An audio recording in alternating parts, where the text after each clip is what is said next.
Hello students, this is Shivalika Sharma welcoming you to our YouTube channel EduPlanet. Today in this video we are going to discuss the class 10's first chapter, that is chemical reaction and equations. So let's get started the video. Firstly, this chapter is from chemistry. So we should know what the chemistry is. So chemistry is all about matter. So as we know, everything around us is made up of matter. Everything means the air around us, the single drop of water and a single particle of soil or sand is matter. Even we could say that our body is also made up of matter. As you have already studied in your 9th class that when our people are interested to know about the surroundings, the Indian philosopher come to the conclusion that our body is made up of 5 basic elements, that is air, water, earth, fire and sky.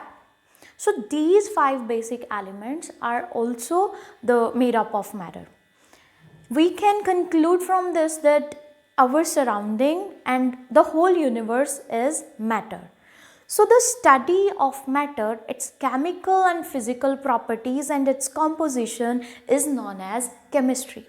Hope you understand that whenever we study chemistry, we will study the matter, its physical and chemical compositions. So whenever the chemistry words come your mind, you first think about the chemical reactions and equations. In this chapter, we are discussing what are the chemical reactions and what are the equations. So, firstly, to discuss all that things, we will find out some examples like milk left at room temperature during summers. So, milk, if we left the milk at room temperature during summer, it becomes sour. What happens to it? It becomes sour. और अगर same way में article, कोई iron का article है, उसे भी हम expose करें टू द ह्यूमिड एटमॉस्फेयर, तो आयरन, लोहे को क्या हो जाता है, जब भी आप ह्यूमिड एटमॉस्फेयर में रखोगे, it got corroded and that we call it rust. तो लोहे को क्या लग जाएगा, जंग लग जाएगा, जिसे हम नॉर्मल लैंग्वेज में जंग बोलते हैं, rusting of iron. Food is cooked. So what happen when we cook the food? Food को cook करने पे क्या होगा, क्या हम दोबारा से raw food को ले सकते हैं? No. All these reactions are irreversible. Means if anything from these 3 examples happens, we can't reverse them. हम दोबारा से जिस चीज़ को हमने चेंज करा है, दोबारा से अगर वही चीज़ हम वापस पाना चाहे, we can't do that. क्या जो सॉर मिल्क है उससे नॉर्मल मिल्क हम क्रिएट कर सकते हैं? नो. क्या जो रस्ट वाला लोहा होगा, जिसे जंग लग गया होगा, क्या उससे दोबारा कोई आर्टिकल बना सकते हैं, वही सेम आर्टिकल जो बिना जंग के हो? नो. क्या कुक्ड फूड, उसमें से आप दोबारा से जो कुक्ड फूड है रॉ फूड में चेंज कर सकते हो? No. All these are reactions are known as chemical changes. So from this we can conclude what are the chemical changes which cannot be reversed, जिन्हें हम reverse नहीं कर सकते हैं, वो सारे changes को हम बोलते हैं chemical change. और in the contrary, what are the physical changes which can be reversed, जिन्हें हम दोबारा reverse कर सकते हैं. For example, freezing of water to ice. अगर पानी है उसे हम बर्फ़ बना दें, आइस बना दें, तो क्या हम दोबारा से आइस से पानी बना सकते हैं? Yes, we can of course. Now next is chemical reactions. So whenever a chemical change occurs, जब भी कोई केमिकल चेंज होता है, हम क्या बोलते हैं, chemical reaction has taken place, तभी हम बोलते हैं कि एक केमिकल रिएक्शन हुई है. Let us study it with an activity. तो उस एक्टिविटी को करने के लिए आपको चाहिए एक मैग्नीशियम रिबन और टोंग, साथ में एक बर्नर, राइट. और जो मैग्नीशियम रिबन है, सबसे पहले हम उसे क्या करते हैं, सैंड पेपर से क्लीन कर लेते हैं. सैंड पेपर से क्लीन करने के बाद टोंग से पकड़ के उसे बर्न करते हैं. तो सैंड पेपर से हमने उसको, रिबन को इसलिए क्लीन किया ताकि उसके ऊपर कोई इम्प्योरिटी ना हो और वो प्रॉपरली जो कंबशन रिएक्शन है वो दे सके, राइट. सो मैग्नीशियम रिबन को जब हम बर्न करते हैं, वो क्या होता है, एक डिजलिंग फ्लेम जो है उसमें से निकलती है और सारा का सारा मैग्नीशियम रिबन वाइट एशेस में कन्वर्ट हो जाता है। तो जो वाइट एशेस हैं that are basically magnesium oxide, क्योंकि जब भी मैग्नीशियम जो है वो बर्न करता है, we know that combustion always occur in the presence of oxygen. So magnesium जो है वो ऑक्सीजन के साथ रिएक्ट करता है और क्या बना देता है, magnesium oxide. The white color powder that comes as ashes to you, that are the magnesium oxides ashes. Okay, so वो सारी क्या थी, मैग्नीशियम ऑक्साइड की ashes थी।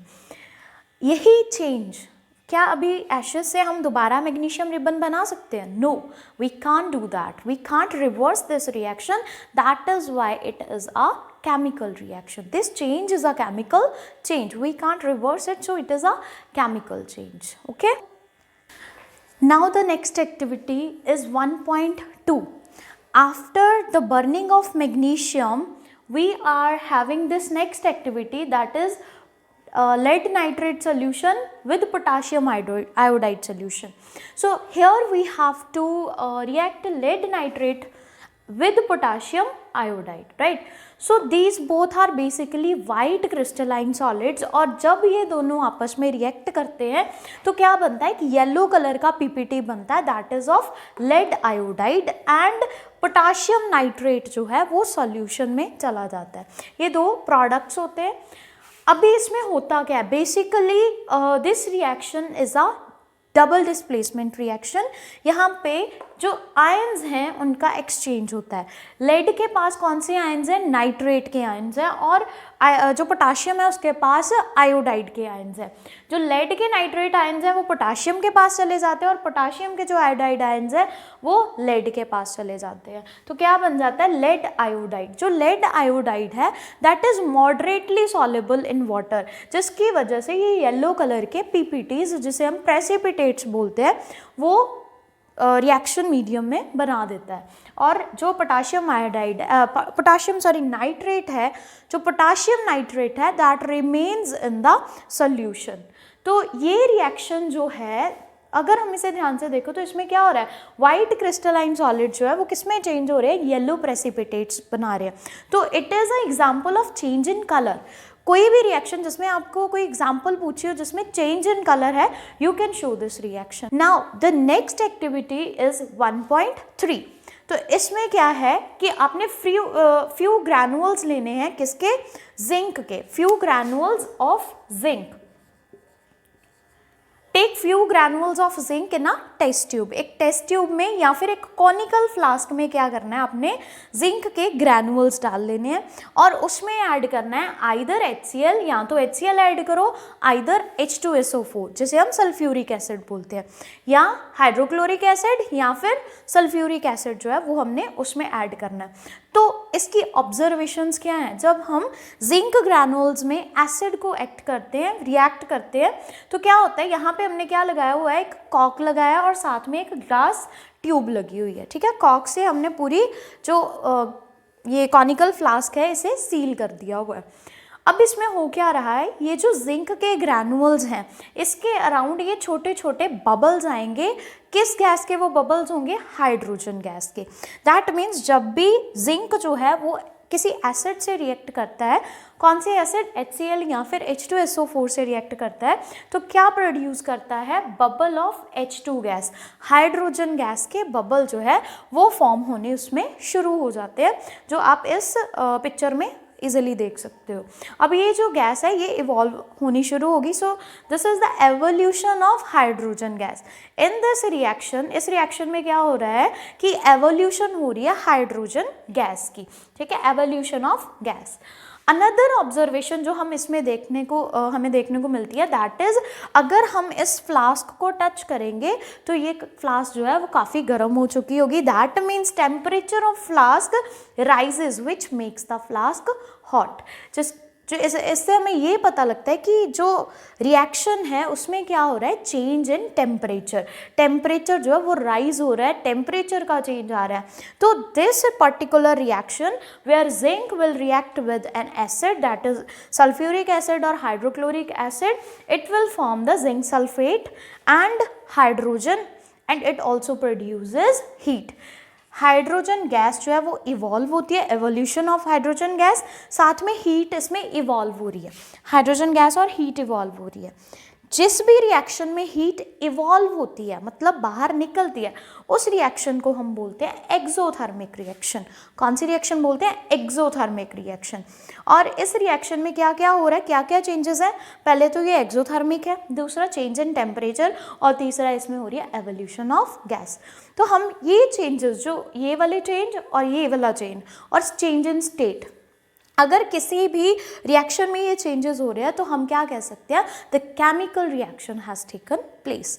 दैट मीन्स कभी भी कोई केमिकल रिएक्शन होगी तो उसमें ये वाले चेंजेस कौन कौन से? Change in colour, exothermic reaction, that means change in temperature. Okay, so same thing, exothermic reaction means change in temperature. There is a two type of reactions, exo and endo. We will discuss in the later videos. So change in temperature and evolution of gas, if these kind of changes occur in a reaction, that means that particular reaction is a chemical reaction.